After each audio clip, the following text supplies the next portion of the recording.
Welcome back sa Mel and Joey. Ito, nakita nyo ba itong mga laruang ito? Yan, o, ha? Sa maniwala kayo at sa hindi. Gawa po ito sa simpleng glue. Yan, yung mga, yan, itong mga taong ito. Ayan, linawin natin. Ang gawa po sa pandikit at glue na sinasabi ni Mel, yung pong mga tao, yun, sa yung loob mga maliliit ng mga sasakyan ito. Ito, si Hitler, Pards. Ito, sino ito? Si Batman. Yan, si Batman. Ito. Siya pa rin. Ito. Ito, si Mel and Joey. Yan. Si Mel and Joey. Kita mo. Diba? Ang galing mo. Si Mel and ngayon, Joey. Gusto nyo malaman paano ito ginagawa, partner, silipin natin ang iba pang mga obra ni Milo Pascual. Ito yung gumagawa nito na mga miniature toys made of glue. Glue po, sa ating pandikit nyo, laruan ko. Mga action figures na kitang-kita ang detalye. Mga laruang di lalampas na 1 pulgada ang taas. Maniwala man kayo sa hindi, gamit lang ang glue na pandikit.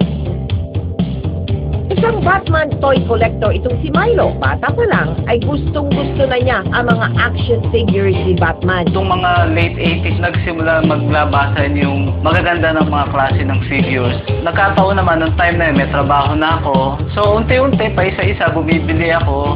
Aksidente lang daw niyang nadiskubre ang paggamit ng glue sa paggagawa niya ng kanyang mga action figures. Ang ginawa ko sa binili kong Godzilla na toy, gumawa ko ng isang maliit na diorama. Pinaglaban ko sila ni Ultraman. Biglang pumasok sa isip ko na gumawa ng superhero, samahan sila ng superhero.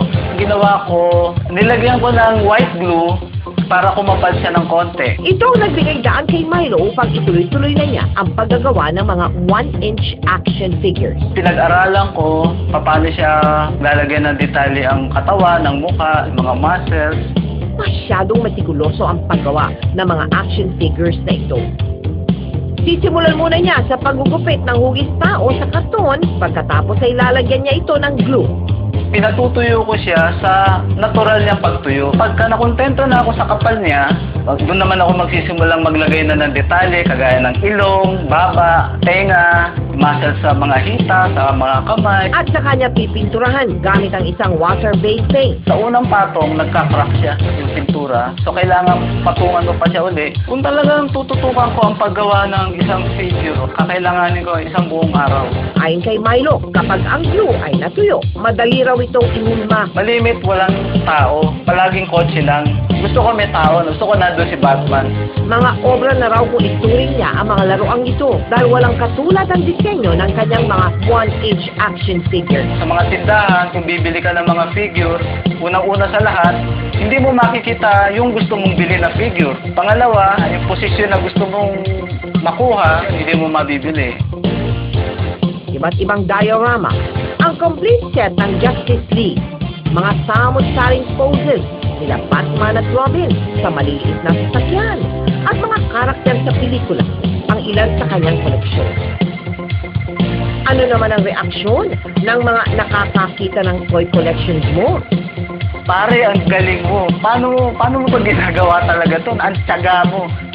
In every man, there is a child within. At hindi na iba dyan si Milo Pascual. Lahat ng kanyang gagawin upang mapunan ang kanyang hilig kahit pa gumawa siya ng mga laruang gamit ang glue. Ay, mahirap din pala gawin yung mga yan, Pards, ha? May waiting period pala yung glue para matuyo. Hihintayin mo Correct ka dyan. Sa aming pagbabalik, mga kaibigan, babala, mga dumaraming motorcycle accident sa pagpapatuloy ng Mel and Joey. Ayan, Sasaklo.